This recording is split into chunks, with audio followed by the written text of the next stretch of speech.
Hi friends, welcome to యాకోబ్రాండ్ తెలుగు. నేను మీ నవీన్ తేజ్. సో ఫ్రెండ్స్, ఈరోజు ఈ వీడియోలో మన సబ్స్క్రైబర్ కామెంట్ అయితే పెట్టడం జరిగింది. తను చెన్నై నుంచి స్ట్రిమ్స్ తెచ్చుకున్నారంట.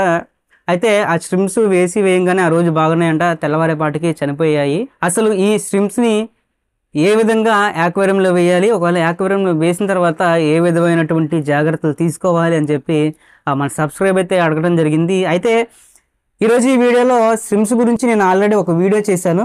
అయితే ఏంటంటే మళ్ళీ అడిగారు కాబట్టి నేను కొన్ని ముఖ్యమైన పాయింట్లు అయితే ఈరోజు చెప్తాను. సో జాగ్రత్తగా అయితే వినండి. సో వీడియోలోకి వెళ్ళే ముందు ఈ వీడియో కనుక మీరు ఫస్ట్ టైం కనుక యాకోబ్రాండ్ తెలుగు ఛానల్ని చూసినట్టయితే ఇప్పుడే సబ్స్క్రైబ్ అయితే ఇవ్వండి. అంతేకాకుండా ఇప్పుడే ఒక లైక్ అయితే ఇచ్చి నన్ను అయితే సపోర్ట్ చేయండి. లేట్ చేయకుండా వీడియో అయితే స్టార్ట్ చేద్దాం. సో ఫ్రెండ్స్, యాక్వేరియంలో స్ట్రిమ్స్ని వేసేటప్పుడు అసలు యాక్వేరియంని మనం కొంచెం సెటప్ చేసుకోవాల్సిన అవసరం ఉంది. సో ఈ స్ట్రిమ్స్కి మనం యాక్వేరియం ఫిషెస్కి ఏ విధమైనటువంటి జాగ్రత్తలు తీసుకుంటామో సేమ్ అలాగే తీసుకోవాలి. కాకపోతే కొంచెం ఎక్స్ట్రా కేర్ అనేది తీసుకోవాల్సి ఉంటుంది. చాలామంది ఏం చేస్తారంటే ప్లెయిన్ ట్యాంక్లో వేసేస్తూ ఉంటారు. సో ఫ్రెండ్స్, మనకి ఈ ష్రిమ్స్కి ముఖ్యంగా కావాల్సింది ప్లాంట్స్ అనేది చాలా మెయిన్ థింగ్ ష్రిమ్స్కి. ఎందుకంటే అవి ప్లాంట్స్ మీదే ఉంటాయి, ప్లాంట్స్ మీదే తింటాయి, ఆ ప్లాంట్స్ మీదే బతుకుతాయి. కాబట్టి ప్లాంటెడ్ ట్యాంక్ ఖచ్చితంగా ష్రిమ్స్కి కావాలి. లేదు అంటే కనీసం ఫాక్స్ స్టైల్ కొంచెం huge quantity of fox style ఉన్నా సరిపోద్ది. లేకపోతే 4-5 మొక్కలు మనకి లైవ్ ప్లాంట్స్ దొరుకుతాయి కాబట్టి మీరు లైవ్ ప్లాంట్స్ తెచ్చుకొని వేసుకోవచ్చు. సో లైవ్ ప్లాంట్స్ ఎలా పెంచాలి, సో ఎలా నాటాలి అనేది కూడా నేను ఒక వీడియో చేస్తాను. మీరు దాని గురించి చూడాలంటే పైన ఐకార్డ్లో ఆ వీడియో యొక్క లింక్ ఇస్తాను. దాన్ని క్లిక్ చేసి ప్లాంటెడ్ యాక్వేరియం సెటప్ ఎలాగో కూడా మీరు తెలుసుకోవచ్చు. సో ఇంకొక మెయిన్ థింగ్ ఏంటంటే ష్రిమ్స్కి ప్లెయిన్ బెర్త్ అనేది ఎట్టి పరిస్థితుల్లోనూ యాక్వేరియంలో పనిచేయదు. ప్లెయిన్ బెర్త్ అంటే అడుగున ఏమీ లేకుండా ఉండటం అనేది ఈ ష్రిమ్స్కి అనేది పనిచేయదు. చాలామంది స్టోన్స్ వేస్తారు, ఈ స్టోన్స్ కూడా ష్రిమ్స్కి పనిచేయదు. కేవలం శాండ్లోనే ఈ ష్రిమ్స్ అనేవి బతుకుతాయి. మీరు శాండ్ మీ ఇంటి దగ్గర కన్స్ట్రక్షన్ చేసేటువంటి శాండ్ అయినా పర్వాలేదు, మీరు లేకపోతే ఆన్లైన్లో యాక్వేరియంకి సంబంధించిన శాండ్ కానీ సాయిల్ కానీ తెచ్చి పెట్టుకున్నా పర్లేదు. కానీ ఎట్టి పరిస్థితుల్లోనూ మీరు ప్లెయిన్గా ఉన్నటువంటి బెర్త్ మీద ష్రిమ్స్ని ఎట్టి పరిస్థితులను వదలొద్దు. మీరు ఒకవేళ వదిలినా 2-3 రోజులు ఉంటాయి, కానీ తర్వాత అవైతే బతకవు.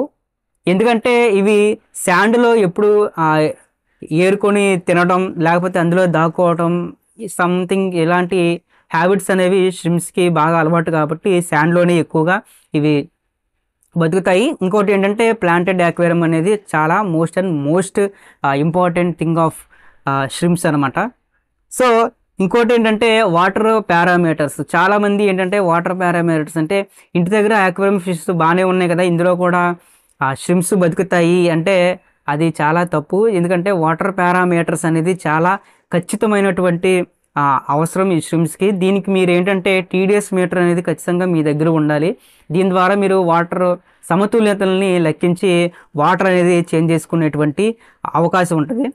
సో ష్రిమ్స్ పెంచుకోవటం అనేది చాలా ఈజీ, అది పెద్ద కష్టమైన పని ఏం కాదు. కాకపోతే కొంచెం కేర్ తీసుకోవాల్సిన అవసరం ఉంటుంది. ఒకసారి కనుక మీకు అలవాటు అయితే ఈవెన్ యాక్వేరియం ఫిషెస్ కంటే కూడా ష్రిమ్స్ పెంచడమే చాలా ఈజీ అని అనిపిస్తుంది అనమాట. సో ఇంకోటి, సో ష్రిమ్స్ని కొత్తగా తెచ్చి ఆ ట్యాంకులోకి వదిలేటప్పుడు కూడా ఫోర్స్గా కాకుండా చాలా నెమ్మదిగా అయితే వదలాలి. ఈ ష్రిమ్స్ అనేది చాలా డెలికేట్గా ఉంటాయి ఫిజికల్లీ, వాటి బాడీ చాలా డెలికేట్. చిన్న ప్రెషర్ తగిలినా సరే అవి పీస్గా అయిపోయేటువంటి అవకాశం ఉంది. కాబట్టి ఒత్తిడి అనేది సాధ్యమైనంత వరకు తగ్గించాలి. దీనికి గాను మీరు యాక్వేరియంలో వాడేటువంటి హై ప్రెషర్ హై ఫోర్స్ ఫిల్టర్స్ని మీరు వాడకూడదు. తర్వాత హై ఫ్లోటింగ్ ఉండేటువంటి ఆక్సిజన్ మోటార్స్ కూడా మీరు వాడకూడదు. దానికోసం లో ప్రెషర్ ఉన్నటువంటి ఫిల్టర్స్ని మాత్రం మీరు వాడాల్సి ఉంటుంది.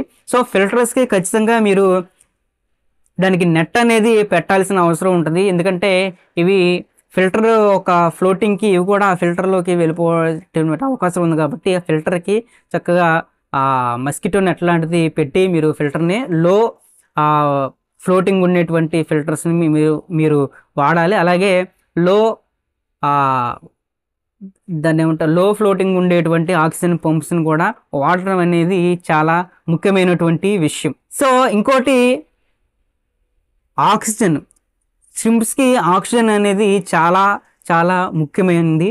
సో మీరు ఎట్టి పరిస్థితుల్లోనూ ఆక్సిజన్ లేకుండా చేపలు ఉన్నాయి కదా అని షింప్స్ కూడా అందులో పెంచేటువంటి ఆ పరిస్థితి ఉన్నప్పుడు మీరు ఎట్టి పరిస్థితుల్లోనూ ఆక్సిజన్ మోటార్ని ఖచ్చితంగా మీరు దాంట్లో పెట్టి ఉంచితేనే షింప్స్ అనేవి బతుకుతాయి. చాలామంది చాలా చెప్తూ ఉంటారు షింప్స్ అనేవి ఆక్సిజన్ లేకుండా బతుకుతాయి అని. సో దీనికి ఉదాహరణ మీరు రొయ్యల చెరువుల్లోకి వెళ్తే మీకు దానికి ఉదాహరణ ఖచ్చితంగా తెలిసిద్ది. ఎందుకంటే దానికి నిరంతరం కూడా ఆక్సిజన్ చాలా అవసరం. ఆ షింప్స్ అనేవి ఏవైనా ఒకటే, రొయ్యల చెరువులో ఉండే షింప్స్ అయినా మనం యాక్వేరియంలో ఉన్న ఆర్నమెంటల్ షింప్స్ అయినా రెండు ఒకటే కాబట్టి కలర్సే తేడా. సో వాటి జీవన విధానం కానీ వాటి అంతా సేమ్ టు సేమ్ అనమాట. సో ఫ్రెండ్స్ ఇది ఈరోజు వీడియో.